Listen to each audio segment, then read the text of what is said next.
Chapter 1. The Tryout. Jonah's alarm blared in his left ear, but his eyes stayed shut and he didn't flinch. His left leg hanging over the edge of the top level of his bunk bed, a puddle of drool coming out of his mouth and onto his Star Wars pillowcase. Just a few more minutes of sleep. That was all he needed. Thump, thump, thump. Jonah moaned. Thump, thump, thump. Jonah felt the board under his mattress move. He pulled the covers over his head and tried to ignore the frantic buzzing, knowing what his clock said without even having to look.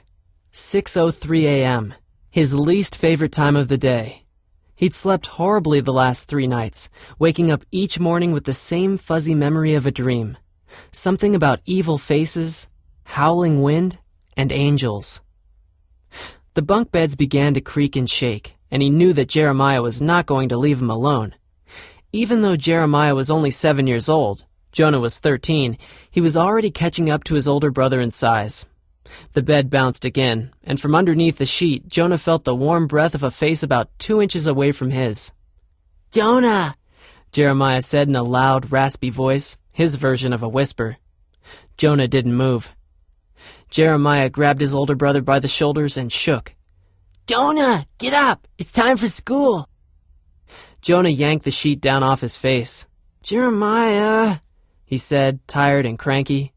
But his brother was just sitting there grinning at him in his Scooby-Doo pajamas, breathing in his face.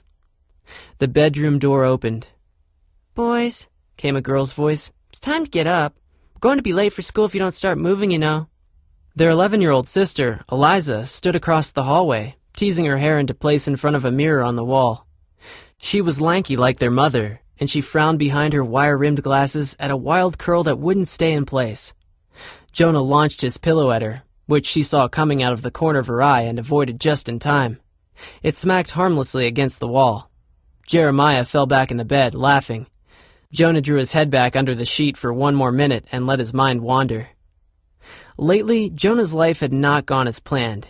Even though he was in 7th grade, he was still in the same school with Eliza and Jeremiah.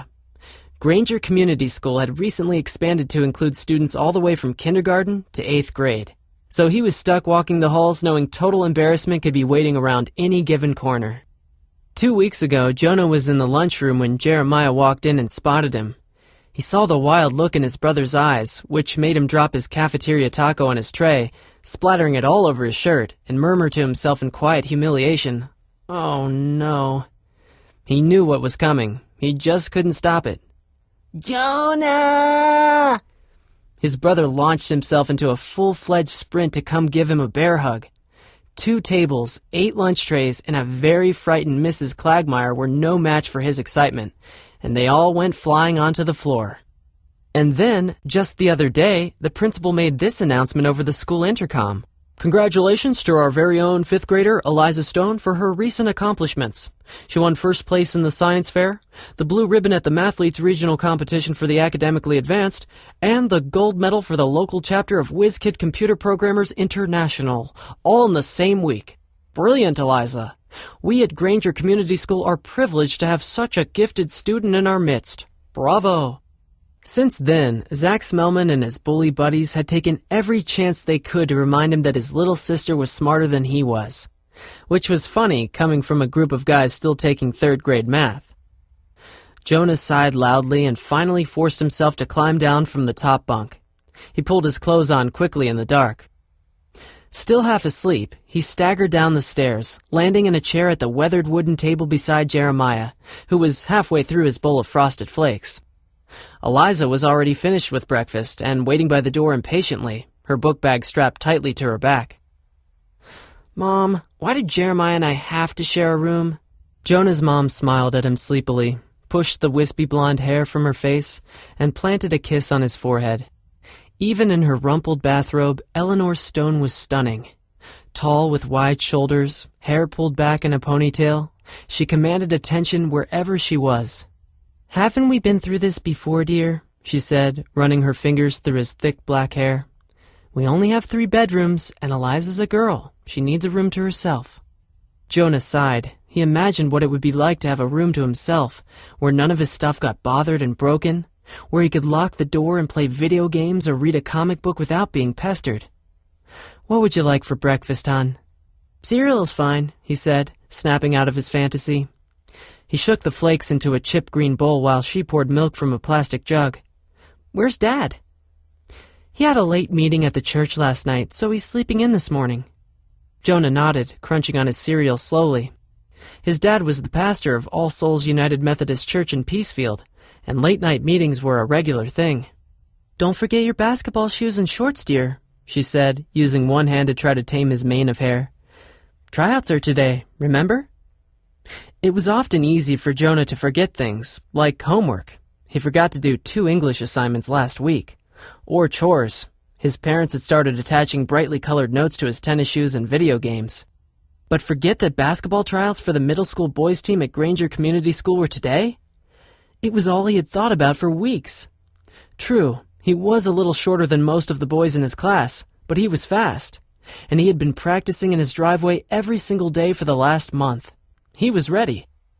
"Yeah, Mom, I know," he said, munching a little quicker, suddenly feeling more awake. His mom lifted his chin with her finger and looked at him with her bright green eyes. "Just know that whatever happens, your father and I are very proud of you."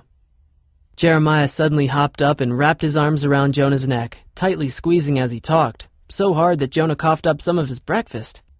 "Yeah, Jonah, we are proud of you." Eliza still stood at the door, her arms crossed and scowling. She wore a pink, sparkly blouse and a black skirt with leggings. Even Jonah had noticed she was dressing differently this year.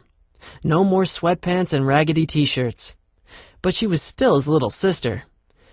"Yes, we are all so proud of you, big brother," she said sarcastically. "Now, can we get going, please? You're going to make us miss the bus." They had to run to the bus stop, but they made it. In almost no time, the bus pulled up to a campus of large, one-story brick buildings. Granger Community School sprawled out in every direction, connected by an intricate spiderweb of cracking concrete walkways. Jeremiah stood at the bottom of the bus steps waiting patiently for his big brother. "Come on, Jonah, take me to class."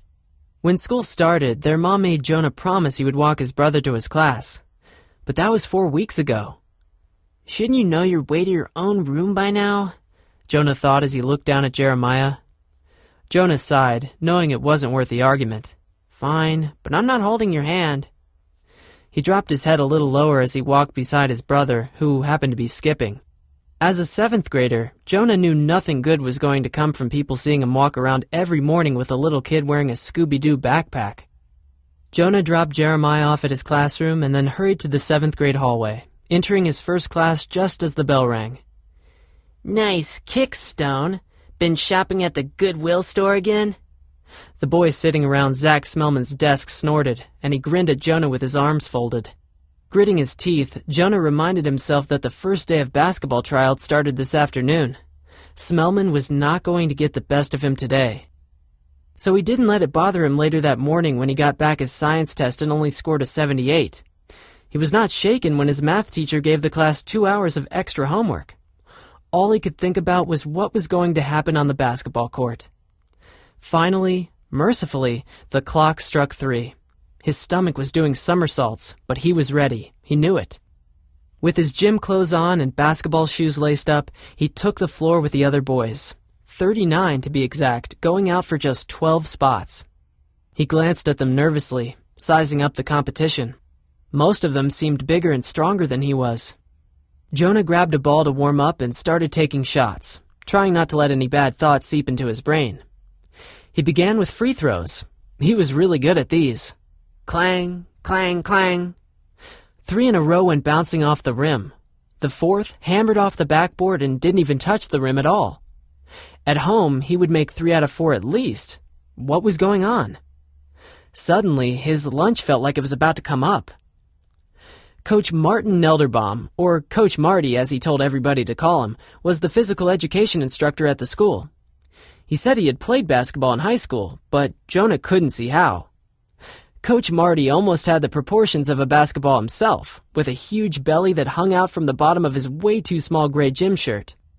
He practically yelled every word that came out of his mouth. "Hello, my name is Coach Marty. Today is the first day of middle school boys basketball tryouts. You are mine for the next hour and a half, and you will do whatever I say. Now don't take this the wrong way, but a bunch of you are not going to make this team."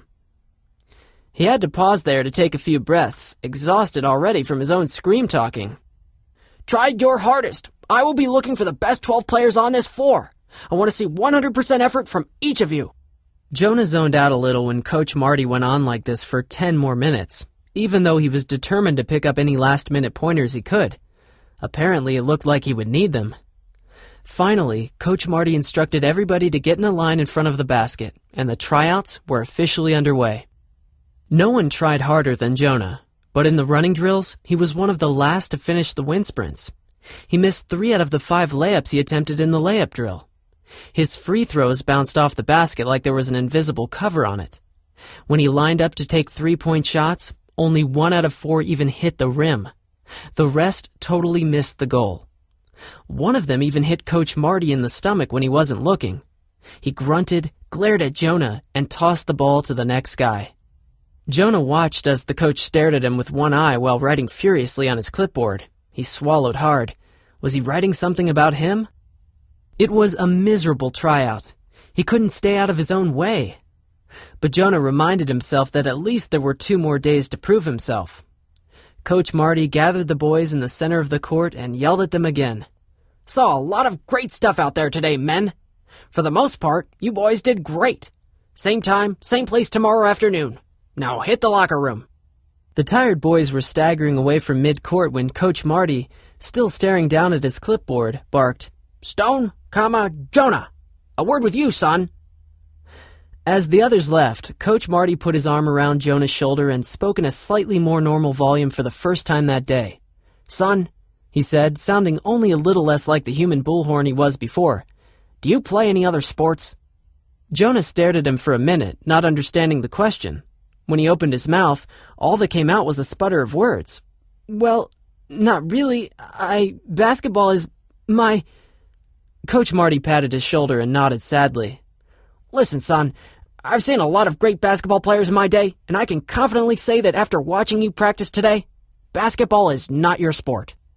The words hung in the air, and Jonah felt like the coach had suddenly begun speaking a foreign language. Not your sport. What did he mean? Coach Marty saw the confusion on his face and took a more direct route this time.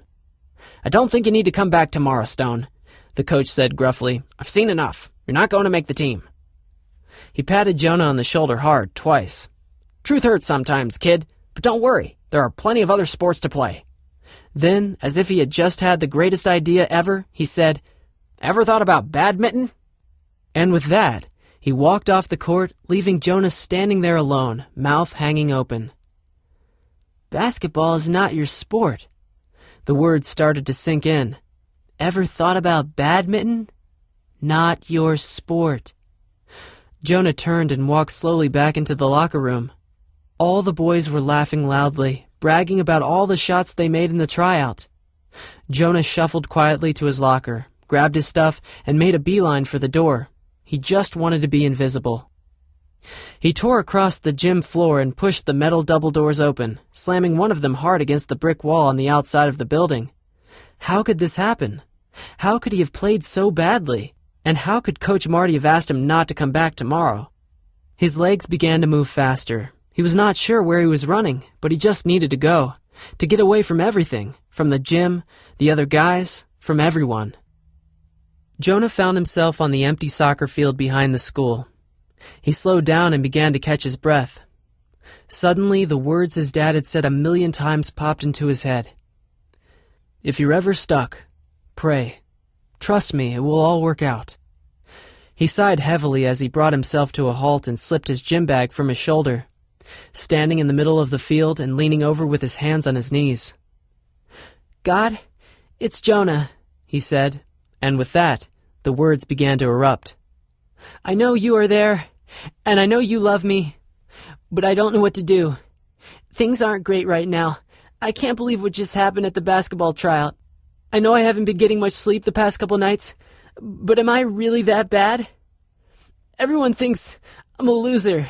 I'm no good at anything." Tears began to form in his eyes and then run hotly down his face. He wiped them on his shirt sleeve, but that didn't help them stop. Instead, his shoulders began to shake and his chest heaved as he cried. He stood there until the tears finally dried up. God, can you help me? Can you show me what to do? Can you just fix this? His dad was fond of calling God Elohim, one of his names from the Bible, which in the ancient Hebrew language meant strong one. He also loved to tell Jonah and his brother and sister that praying was the most powerful thing any human could do, and that Elohim listened to them, and that if they would listen back, he would speak. But the truth was, neither Jonah or his dad, as far as he knew, had ever heard God's voice. Maybe it was just something his dad was supposed to say. He was a pastor, after all. It was his job to believe that stuff. Jonah looked up at the sunny sky, hoping for an answer, but all he heard were a few birds chirping in the distance, and even they grew silent. He shrugged his shoulders and began to walk off the field. What did he expect? For God to show up on the field and turn him into LeBron James? What a joke. He suddenly felt his anger welling up again, at the coach, at himself, at everybody, and he clenched his teeth. A stray soccer ball was on the field in front of him, and without thinking, he charged it, kicking it at the soccer goal as hard as he could. Then the strangest thing happened. The ball bounced. No, flew. No, rocketed off of his foot. It went up, higher than the goal, higher than the treetops, and kept rising like it was shot out of a cannon. Jonah's mouth dropped open as he watched the ball fly up, up, up, so far into the sky that it was a speck within a few seconds. Then it was gone. Spotting another abandoned ball, he looked around to see if anyone had seen what had just happened. No one was in sight, so he concentrated on the ball in front of him, ran toward it, and swung his leg. The ball shot off like a rocket again, blasting over the forest behind the school and, at least it looked like it, tearing a hole through a lone white cloud in the sky. Then it disappeared. Jonah pushed his fingers through his matted hair. He had never seen anybody do what he just did. He was pretty sure that a professional soccer player couldn't do that. So how did he, a 13-year-old kid who had just gotten kicked out of basketball tryouts for not being good enough, kick a soccer ball over the trees and out of sight? What is going on? He stood staring at the sky, almost in a trance as his mind churned. Finally, he glanced down at his watch. He was late for his ride home. He grabbed his gym bag and quickly made his way around to the front of the gym, still shaking his head and looking at his foot.